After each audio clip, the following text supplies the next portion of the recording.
We're back, people. What is up? Got a nice little stream going on today. Miami Dolphins positional breakdown. This is gonna be something we're starting over like this next month, leading up to training camp, going through each positional group. And today we are starting with safeties. Nice little series that we're starting. I got a lot of things written down here that I wanted to talk about actually. So we'll go through all the players, different reasons why I wanted to talk about this position group, because I do think safeties is one of the more intriguing groups on the roster. So should be some good fun. Make sure we're good here. Okay. Boom, boom, boom. Oh. Public. Oh yeah. Okay. Looks like everything should be good. Okay. Okay. So starting with safeties, basically, I think this is one of the reason I want to start with this, because usually every position group, if you pay attention during the camps, there's usually a number for each position that is about the average for what teams keep. Sometimes they might keep one less. Sometimes they might keep one more. There's even some like big outliers where they keep two more, stuff like that. So starting with that, I do think the reason I brought that up is because I think safety is one of those positions where the Dolphins have typically kept four. I think this is one of the years where they could actually keep more and keep five. And we'll get more into that, obviously, getting at some stuff. I think one reason for that is I think we could see more three safety sets. We have a clear corner issue. Corner is kind of the biggest problem on the team. And we have a lot of, potential openings at corner, but they don't necessarily need to keep everyone. And last year, if you looked at the Dolphins roster, the weeks that the Dolphins kind of had injuries at corner last year, that's the weeks the Dolphins decided to run those three safety sets. And I think this year the Dolphins are a little more built for three safety sets compared to last year. And there was games that they like to do that. Weaver coming from the Ravens, they have a history of running those three safety looks. I think this is something we're going to see more so this upcoming season. And I think that is a reason you could see them keeping more five, because some of these guys have some versatility. You're probably going to keep a lot in that secondary to kind of figure out what's going on. Smash that like button. Appreciate it, Scotty. Did you hear that Jalen Waddle dropped 18 passes last season? What's up, Ryder? What's up? Okay. Might look less talented on paper, but will get better play with better communication. Yeah, so I think looking at it at the straight up, like, it might look on paper less talented, because if you look at the roster last year, the safety play was horrible. We had one of the worst safety duos in the league. Like, Jordan Poyer was maybe the worst starting safety, and then Holland wasn't terrible, but it was a bad season for Holland. He had his moments of playing bad, and he had some good plays. But overall, like, Holland had a very down season. So I think, like, even though the Dolphins will look less talented on paper because you lose Holland, I think they're going to be better in that area at safety going through these players. I think they're going to get better, because to me, this is what the secondary in general is just going to be all about this season. I think they're going to have better communication, discipline, understanding of your responsibility and coverage cells, which I think is very important to this safety group. Is you just have to be able to play with like good eye discipline, good understanding of where you're being asked to be, not doing anything like super overly complicated at times. There may be, a couple of these guys will be asked to do a little bit extra stuff, but it has to be a marriage of your coverage and your pass rush. And I think that will help out the safety play, having just like really disciplined guys. Because last year they didn't really get any disciplined, safety plays, being able to take away throwing lanes when you're spot dropping with different pressure looks, coverage rotations, lots of movement on the back end, which I think the safety will be doing. I think another thing we've heard is the coaches have actually been very complimentary of the group. It seems like the safety groups actually look pretty good on paper so far, or not on paper, at camp, like in the mini camps. They've been making some plays. It's early. That doesn't mean too much, but the coaches have been high on the group. It's probably the group, I'll say this, I think probably the group with the least lack of talent on paper that for the Dolphins roster that I feel best about is the safety group. Like, I feel better about the safety groups than the corner group. Then, like, the other weak groups are kind of like the tight end group. I kind of feel better about the safety group than tight end group. Even though you have Jonnu, it's just the other ones are such a fall off, and Jonnu's game, really only impacts as a receiver. I think the safety group is actually going to be some good stuff going on. The vets, I actually like the mix of what you got going on. You brought in two veterans with very different skill sets in Ashton Davis and Ifeatu Melifonwu. And then you have your special teams guy in Campbell, and then you brought in two young guys. One's a rookie, one's second year, that actually have kind of a similar skill set and, but very smart, disciplined players. that are almost kind of built like veterans. Safety. I love going over safety. It's one of my favorite positions. It's a position that I played. So it's always been one of my favorite to, study. I think safety is one of those spots where you don't necessarily need a stud. The Dolphins don't have like a stud in that room. I would love to add one if that would ever, be possible down the line. They're not in that position right now. Obviously, that's like a next year type of situation. Is Johnny still sitting out? I believe so. But there's no more mini camps going on where we're like a month out from training camp, and that's when we'll find out if he's like, holding out in training camp and stuff. But yeah, I think this group and the corner group is the most intriguing going into training camp. I think there's lots of possibilities is a big reason for that, because like the players that could start, there's players that could start, but also could potentially like not make the roster. That's how like much variation you got going on in this room. And you don't get to see a lot of true battles. I feel like, there's not a lot of true battles that happen in training camps. There's like, sometimes you're like, oh yeah, you think there could be a battle. There might be one guy. This is a true battle for like every spot in that room. But yeah, the DB coach also mentioned 4 guys as starters. So let's get into those 4 players first. Having 4 guys that could be potential starters, very interesting room. So the one that I think has the most talent and is probably in line to start at this point is Ifeatu Melifonwu. Very talented guy. His biggest downside throughout his whole career has been injuries. That's why I think another reason you could potentially keep 5 instead of 4. I think he's a great scheme fit. I think with his skill set, he's got the size, length, athleticism, where you're trying to play him in that Kyle Hamilton role. You know how people wanted to draft Nickem and Wari, and Nickem and Wari went to Seattle, which is running a similar scheme. These guys are all going to play that like similar style role where like they end up playing as like a big slot at times. They move around the field a lot. They're basically a matchup weapon piece. That will be Melifonwu's role within this group, because that's a reason I think he will see a lot of playing time, and also a reason you can run 3 safety looks. Like why I think he'll keep 5 is his injury history. Why I think, you could run 3 safety sets is because Melifonwu can play as like a big slot corner. He has experience playing as a corner, playing as a big slot that matches up on tight end. So when you have 3 safeties on the field, you only have 2 corners. He can be basically your big nickel. The other guys can play safety on the back end, because I do think he's more comfortable in those areas. Match him up on guys, super athletic, willing to get physical. I don't think he's like a single high guy. I think you got other people that are going to fit into that style role. He's going to be more of a box, matchup player like we talked about. But yeah, I think he's the early like number 1 of this group, but hasn't finished a full season. So like pretty much I expect a lot of other guys to get playing time. Ashton Davis, the other veteran free agent they brought in. I feel like Ashton Davis we've heard pretty highly talked about. McDaniel even talked about good things about him. It seems like he's been around a lot from everything we've seen, even like the non-mandatory stuff. He was like around for everything. It seems like these guys are bought in, which I think is big. But they've been talking highly about him. I think they brought him in to be like the starter. Well, I think it's clearly a battle. Like he's not gifted the spot, but I do think he'll be given a starter spot early on. We'll see if he can hold it. Very different player. Like he does have some versatility to play all around. I liked Ashton Davis a lot coming out of college. Didn't quite live up to that in New York, but ball hawk ability, has played a lot of single high. So he probably has the most single high experience of this whole group. You just need some disciplined play from these players. I think he'll give you more than Poyer did. That's not saying much. He's a little bit younger. I think he's going to be a little more, fly around, a little more willing to, be physical. Wouldn't say it's like a, hallmark of his game or anything, but I do think he'll be more involved in that stuff last year. And, hit all of his best games have come against the Dolphins, so at least that will be gone.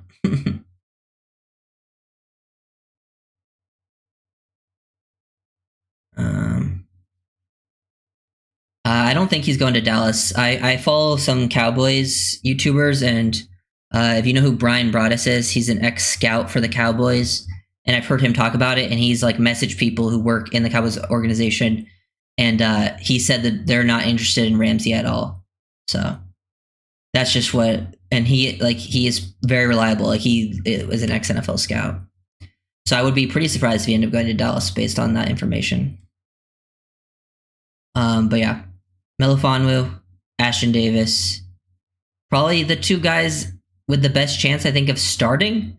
But I think Melifonwu could, I think one of the reasons some other guys play, Melifonwu has an injury. I think Davis could potentially lose the job to these other guys. Then we go to Elijah Campbell. I actually think Elijah Campbell's always been underrated for Miami. I think he should have played last year. Like, honestly, once Poyer started struggling, a Campbell should have been a starter. Like, I feel like every time he's had to play, he's actually been pretty decent for a depth guy. Like, he's not, a world beater or anything, but very good special teams player. He always plays fast and, tough on the field. Like, I would have liked to see him out there. Has some versatility to his game. Like, he was used as like a QB spy, dime linebacker type. He's just, flies around the field, fast and physical. Definitely a guy that I quite like. Diggs might not be ready week 1. Yeah. Well, I don't think they have a lot of faith in Diggs either.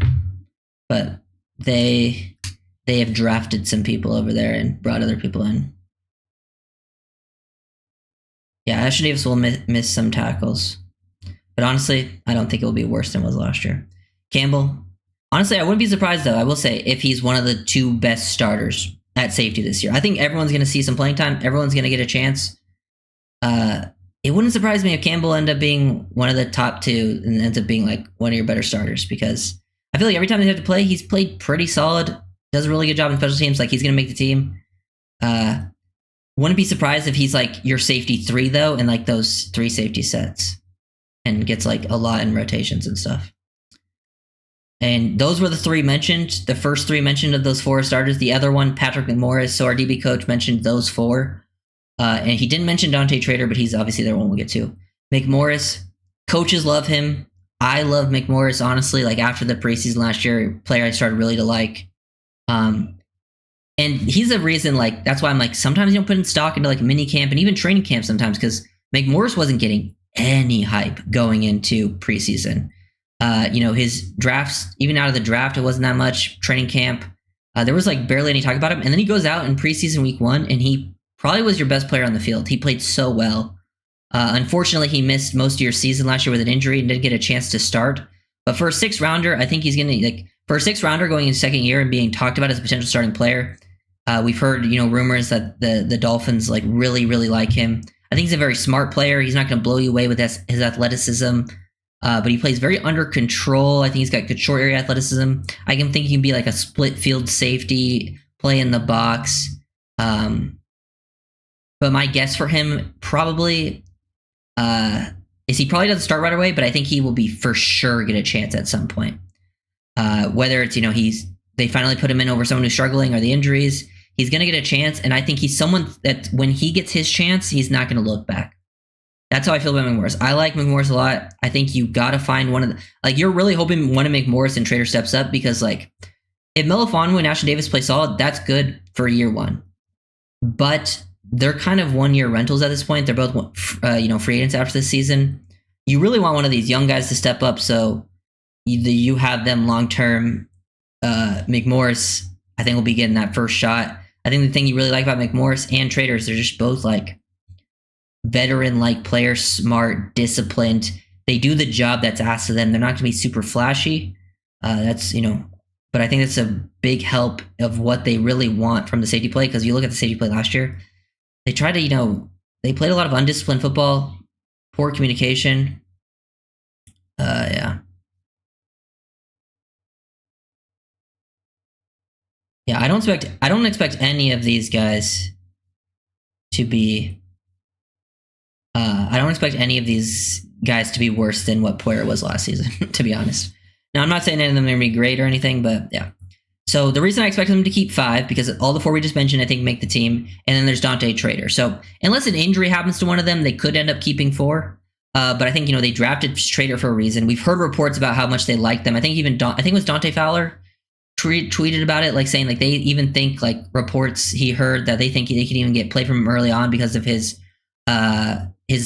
instincts and versatility, which is a big part of his game. I don't think he'll be like your 5th safety early. I hope he sees playing time. It's always tough to to predict if coaches will actually give a day 3 rookie an actual chance to play at some point. But I don't think they want to risk cutting him or McMorris or something like that, because I think they would lose him. He plays like a vet, man. Like, very smart. Like you just hear him talk. He talks like a vet. He plays like a vet. Very smart player. Short area athleticism is there. He doesn't have like long speed or anything. You know, not the biggest guy, but he plays with toughness. I think he fits the news culture. I think he fits the style of the defense. I think one of you talked about it. Yeah, I like the Maryland guys a lot. Jordan Phillips is one of my favorite picks they made for sure. And then Trader. I like his style. But yeah, I don't think he'll play much early, but I think depending on how the seasons go, he'll probably get a crack in the rotation at some point. Him and McMorris, I think eyes is a very big part. I think having good eye discipline, good processing is a very big part of safety play. It matters more than athleticism at times. Like there's positions where like athleticism and like play strength matter so much. Like edge, play strength and athleticism are like so important. But like safety, you can get by being a decent athlete, you know, having decent, you know, play strength and stuff like that. But if you have like really good like football IQ, it's a lot harder at other positions. Safety is one of those positions where like having good football IQ is so helpful. And that's what you got with like these young guys, I think. And I value that stuff a lot as well. Melifonu, do you see him playing more of a big nickel/corner role when they go to nickel and possibly being part of the answer? Yeah, I mentioned that when I was talking about Melifonu early on, Eric. I actually think like the Dolphins are probably going to play more 3 safety sets this year, just because like last year they played 3 safety sets in the game where like their corners went down with injuries. So I think we could see more 3 safety sets, and Melifonu was like perfect for that role. I think he will be that guy. Like, you know, when people wanted them to draft Nick Emenwari, he was that guy, or the reason I think they weren't going to, because I think they brought him in to play that Hamilton type role. He's not a Kyle Hamilton level player, but he has that corner experience. I think he's at his best matching up as like, whether he's playing as a strong safety or a big nickel, matching him up down in the slot, using that long frame athleticism to match up. Because I don't think he's I don't think he's a single high guy. I don't think he plays the post super well. I don't think he has the instincts for it. I think he can do some maybe like split field stuff. He feels a little more comfortable in like quarters, deep half. But even then, I still think I would prefer him playing as like a big slot. And obviously, depending on the game, I think they could mix stuff up. If they have more of like a quick shifty slot, you put Kohu in there full game. But if like their slot guys are you're more worried about the tight end, get Melifonu in there. But I do think that is like the ideal sort of role for him, for sure. And then yeah, so those are the 5. I actually think 5 safeties, like they haven't really kept 5 before, but I think we've seen it before. Like every year, there's a new position. They kind of keep like a different number. Like last year, they kept more tight ends than they usually do. They kept 4 when they had typically kept like 3. Even one year, they kept 2. I think safety this year is like the one where like they usually kept 4, but I think this year's like the time they keep 5. It just makes sense with this group. I think the way they don't keep 5 is if one of these guys gets hurt in camp or something like that. But yeah, I also think Melifonu just has like the most, like there's no one else with that skill set on the team. Like none of the other safeties really have that skill set that he has. I mean, some of them can match up on tight ends here or there or something like that. But that's something like I could see Melifonu like doing every snap if he needed to. And I think I'll mention someone else, sort of the honorable mention of the group, I think, is the UDFA. They brought in John Saunders Jr. He's like the guy, because you always got to pay attention to the UDFAs that they give like guaranteed money to. That means they like him. I think he's like a priority practice squad guy, but as I've talked about, if someone gets injured, if he shines in training camp like last year, Patrick McMorris started shining in that preseason game, and it was a big reason why they really wanted to keep him around. I know the injury kind of kept him, but they kept him on the initial roster and then put him on IR so they wouldn't risk losing him. I think John Saunders could play himself potentially. It's not like any of these guys above him are really guaranteed a spot. They are a 5th round rookie, a 6th round, second year guy. And the other guys are like sort of career, veterans that move from team to team. I don't know if anyone's guaranteed anything. So he could step up. I do think he's on the outside of it currently. I think, a lot of these other guys kind of do some stuff. Saunders is one that is, he does also have big nickel experience, kind of like Melifonu. That's what he played at Ole Miss. He played mostly as a big nickel corner.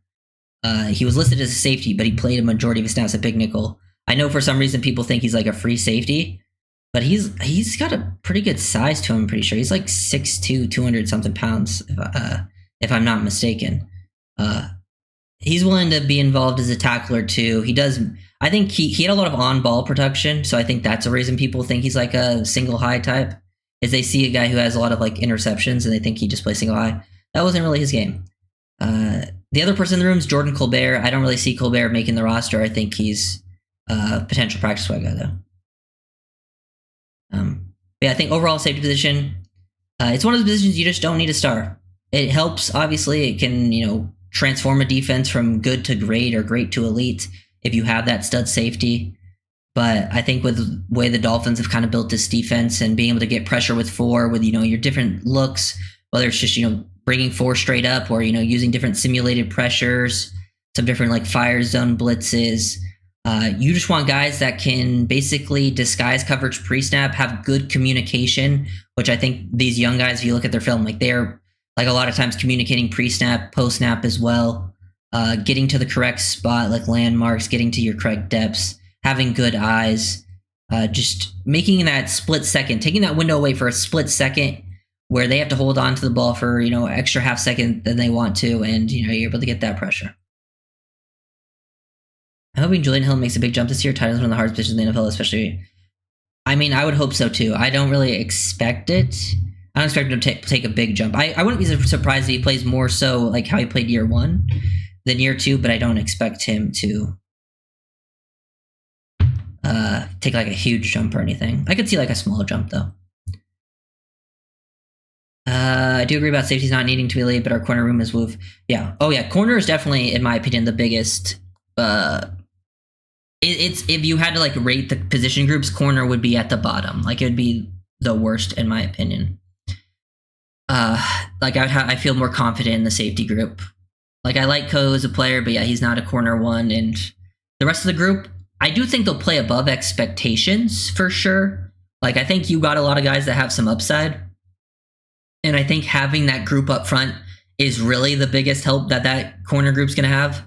And also just the scheme. I think we've talked about it. Like I don't think they're gonna ask their corners to do like crazy stuff constantly, playing one-on-ones and stuff like that. But, disrupting route timings, mixing up coverage, pre to post-snap rotations. If you look at what Weaver was calling, man, they would do so much rotational stuff.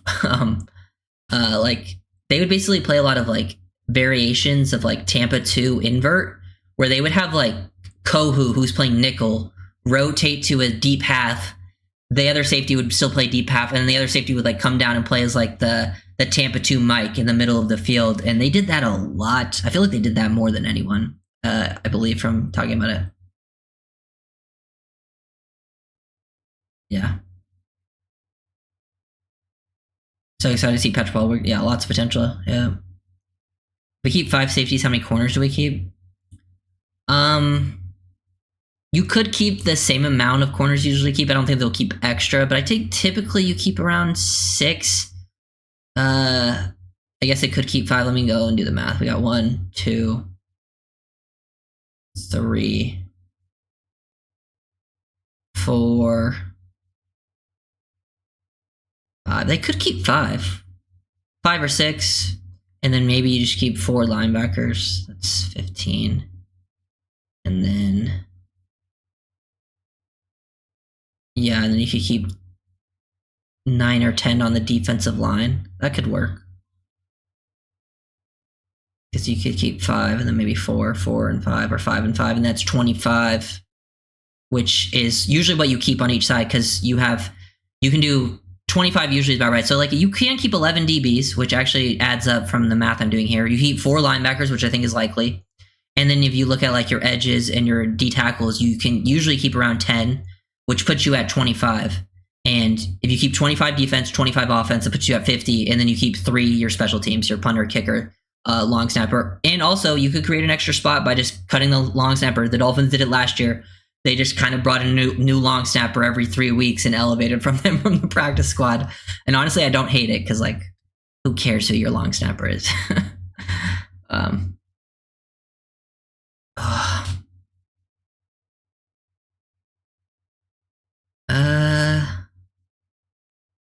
How likely do you think it is we lose Weaver next offseason?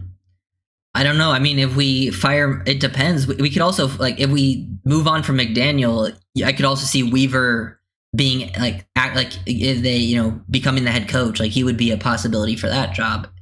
Not a guarantee or anything, but I think it's pretty possible though, especially if the defense has a good year. And I think that defensive front, like he's going to cook with that defensive front, and teams are going to be like, wow, he was able to have a decent defense with that secondary on paper. Like someone's going to give him a shot. And he was getting interviews last year. So like, I think there's a decent chance he gets a head coaching job. It could also end up being with this, if they do move on from McDaniel, which I have no idea if they will or not. It's way too early. Are we expecting the O-line to be good or great this year? Depends on the health. I don't expect the O-line to be great. I think I've talked about it. I think it's actually really easy to do pass protection stuff in this offense. I think the scheme is so friendly. Like, I don't think it's actually that difficult to play O-line in the Dolphins scheme. And I think they have more talent this year. I think it just depends. Like, if your starting five stays healthy, I think the offense will be clicking. Similarly to 2023, when that starting five stayed healthy, and that starting five only played one full game together, and it was the Broncos game where they put up 70. But when they had like 4 out of the 5, it was, efficient. So like, I expect it to be good if it stays healthy. If it doesn't stay healthy, it's over. What's up with Ramsey? Think they're still working on a trade.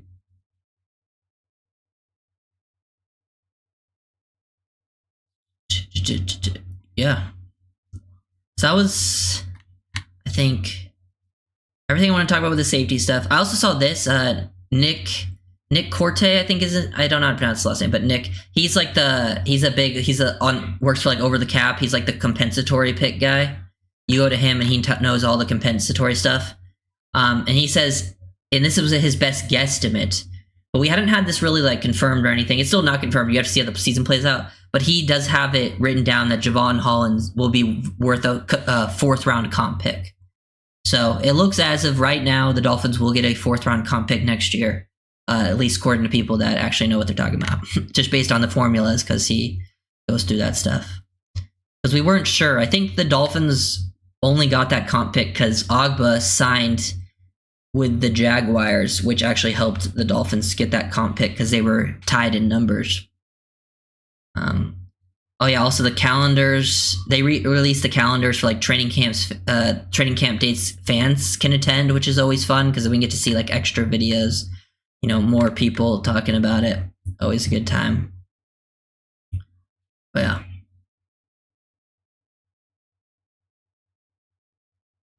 You keep 6D line, 4 edge, or 5 and 5? Probably 5 and 5.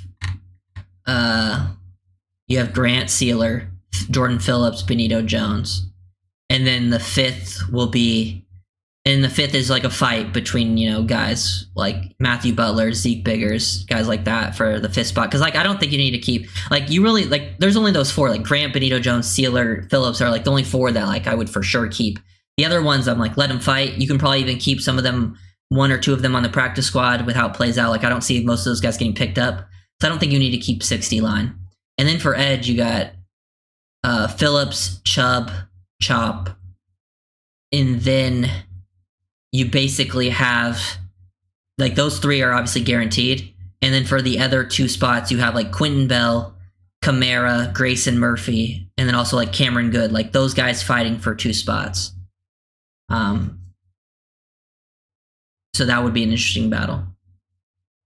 And then 4 linebackers. You don't need to keep... You have Jordan Brooks, Tyrell Dodson, Willie Gay, and KJ Britt. Like, I don't think there's anyone else you need to keep in that off-ball linebacker group.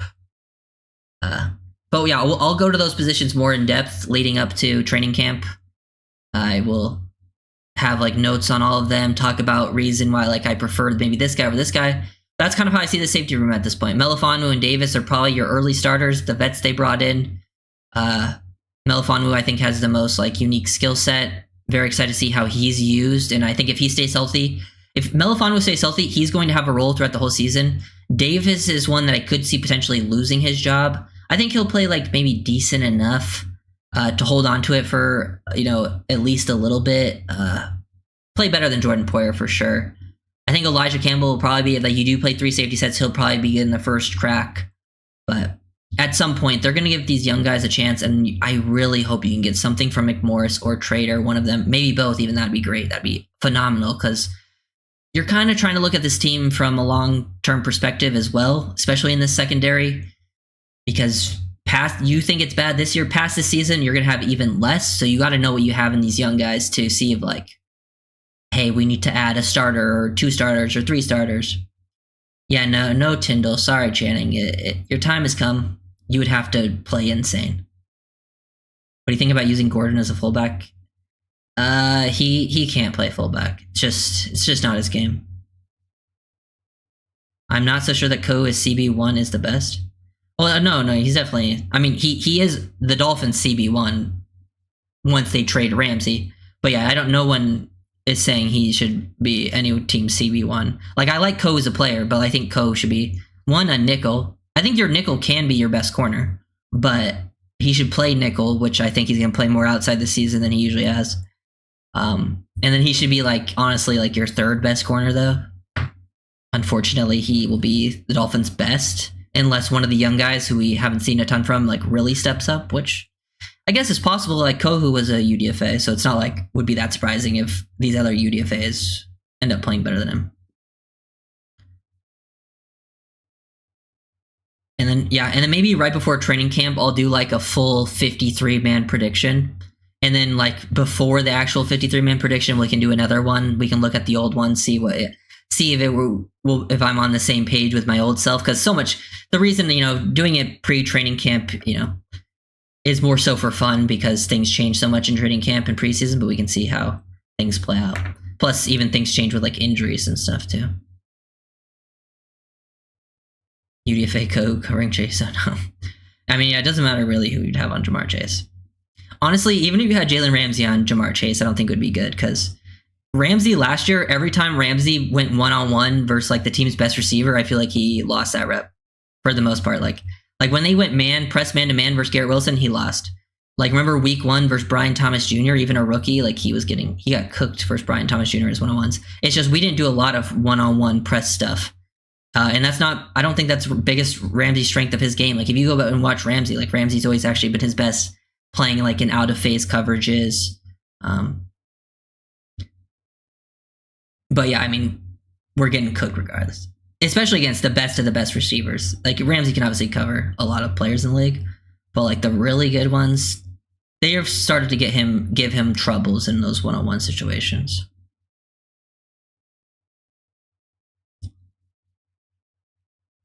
Yeah. Any final questions? Yeah, that's all. Literally, the Dolphins don't have that many safeties on the roster. It's Melifano, Davis, Trader Jr., Campbell, McMorris. Okay, so interestingly enough, I have this here. I'm on Our Lads. I always use their depth chart. They actually have Trader ahead of McMorris on the depth chart, which I thought is interesting. I don't think that's how the Dolphins see it, but I do think that's interesting. And we've kind of heard all of these names mentioned so far throughout training camp, at least the 5 I talked about. And then we also have Jordan Colbert and John Saunders Jr. That's it. It's only those 7. You have more corners in there. None of them are really, safety versatile, really. I mean, maybe Bonner could play safety if they really wanted to go down that route. I would rather have the youth at corner. Yeah, especially this year, because, like, I don't think adding, like, I have a... I think, has that video released yet? I can't remember. I think I have a video that I made. It's members only currently. Yes, but I made a video that will come out soon, probably within this next week, about why I think the Miami Dolphins need to let the young corners play. And I talk about why, like, I probably wouldn't add any veterans, like, and go into my reasonings for that. Like, I'm not against adding a veteran, but I actually just think, like, for the most part, it's probably just going to be a progress stopper. And, like, I don't think any of them necessarily move the needle. Like, the only one that I think really moves the needle is Jair Alexander, and then Jair comes with a lot of other question marks with injuries and even potentially being a headache for the coaches and stuff like that. And then also he would have the biggest price point, which I don't think the Dolphins want to spend that much at corner. So, I think yet a lot adding, either Samuel or Jair or Rasul Douglas, like, that would help out in the short term, but I don't think it I think it just blocks the progress and development of some of these young guys that I think that would be the best thing in the long term, is seeing what you got out of those guys. And like if they did add Jair and the contract wasn't that bad, I wouldn't be that mad about it. I think Jair's still pretty good. But I don't think Jair is a number one anymore. Like I think people still think of him as a number one corner. I don't think he is. I think the injuries have affected him, like at least on his most recent film. Like if you go back to 2022, he was phenomenal. Like 2023, 2024, he was still pretty good, but I don't think he was like elite or anything. Best part of our offense this year?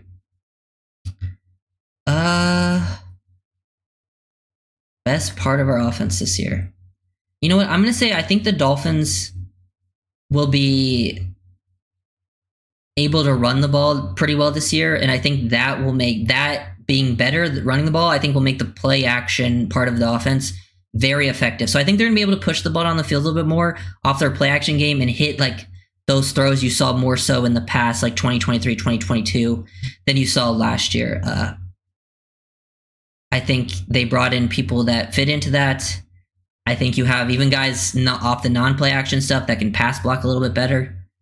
But really, the whole offense falls apart if either Tua gets injured or O-line faces multiple injuries. Then it won't be anything. But yeah, I think the play action pass game will be very solid this upcoming season. It's a strength of the QB. It'll be a strength of, the O-line. It helps them out a lot too.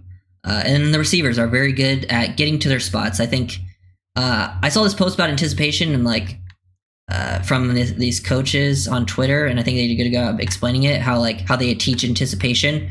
And this is why I think when people talk about Tua and throwing to spots and all that stuff, and they use it as a negative, whether you call it throwing to spots, you call it anticipation, whatever, it's his biggest strength. And it's not it's easy to do no matter what, words or terms you want to use to describe it. It's hard. And that's because a lot of QBs aren't taught with their footwork and how to manipulate and with the rhythm with their drops combined with the break point of the receiver. That's something the Dolphins have always done really well. It's when Tua hits the back of his drop and he's ready to release, the receiver is getting he's getting close to his break point. So it's all about the timing of things. And that's something I think the receivers do a good job at off the play action stuff. Hopefully that'll be nice, yeah. It's really just about health. I mean, that's why the team is so hard to predict. I saw people, I think it was some PFF guys in their podcast. What did they say? Oh, yeah, they said the Dolphins are the most make or break team in the NFL this year. And honestly, I agree. I think they're probably one of the toughest teams to predict this season because they're so sort of reliant on their health. If certain guys stay healthy, if Tua and the O-line stays healthy, they will be competitive. If those guys get hurt, they could easily become one of the worst teams in the league.